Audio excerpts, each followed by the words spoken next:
Magandang araw sa ating lahat. Ako si Lucky Villasante Tonido ng BSED English 1B at narito ako upang ipagpatuloy ang pag-uulat patungkol sa paggamit at pagsasaayos ng mga datos sa ilalim naman ng usaping abstract o halaw at pagsasalin.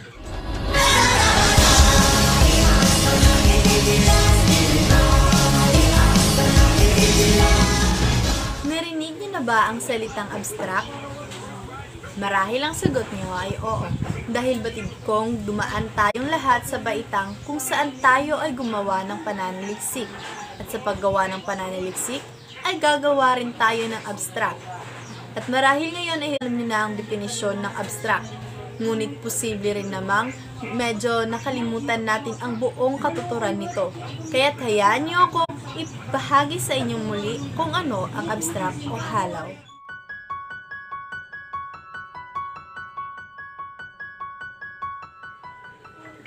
Ang abstract ay isang uri ng lago na kadalasang ginagamit sa pagsusulat ng mga akademikong papel o academic papers. Halimbawa nito ay ang thesis, scientific papers, technological lecture at mga report.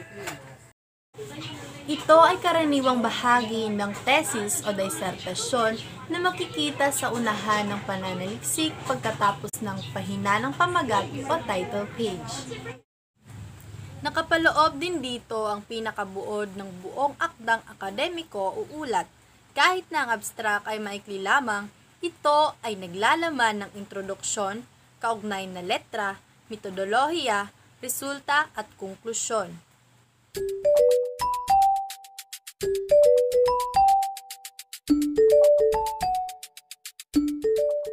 Rationale. Nakapaloob dito ang layunin at suliranin ng pag-aaral, saklaw at delimitasyon, at ang resulta at konklusyon.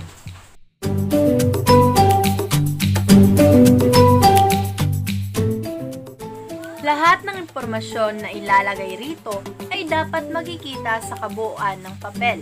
Ibig sabihin, hindi pwedeng maglagay ng kaisipan o datos na hindi binanggit sa ginawang pag-aaral o sulatin.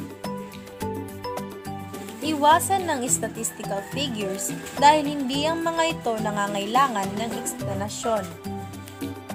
Huwag gumamit ng sariling opinyon. Dapat ay nakadobleng espasyo at gawing maikli at komprehensibo. Pag-usapan muna natin ang synthesis upang mas maunawaan natin kung ano nga ba ang pagsasalin.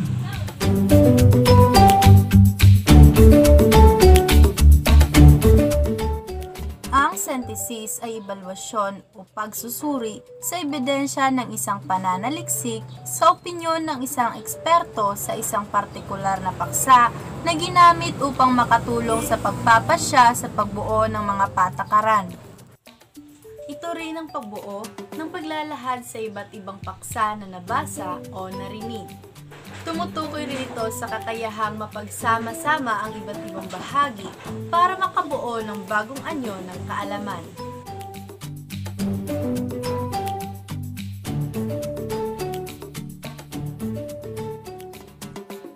Basahin ang teksto ng 2 beses hanggat maaari.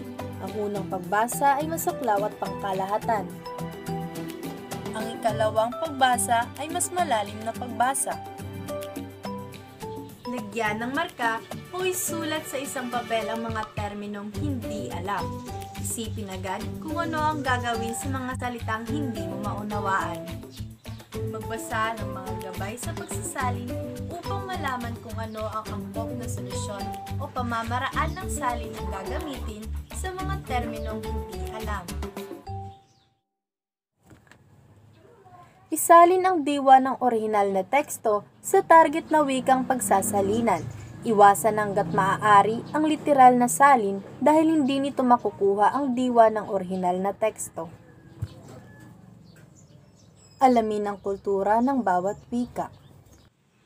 Mahalaga ito sapagkat may kanya-kanyang katangian ang bawat wika na magagamit na gabay sa pagsasalin ng orihinal na teksto. Panatilihin ang diwa ng orihinal na teksto. Halimbawa, sa wikang Ingles ay mayroon tayong salitang sunrise, at kung ito ay isasalin natin sa wikang Filipino, ay katumbas nito ang bukang liwayway. Ngunit kung ito ay isasalin natin ng literal, ay lalabas ang salitang araw-angat na kung saan ay wala naman sa ating bokabularyo.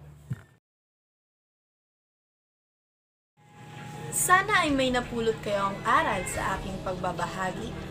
Maraming salamat at magandang araw.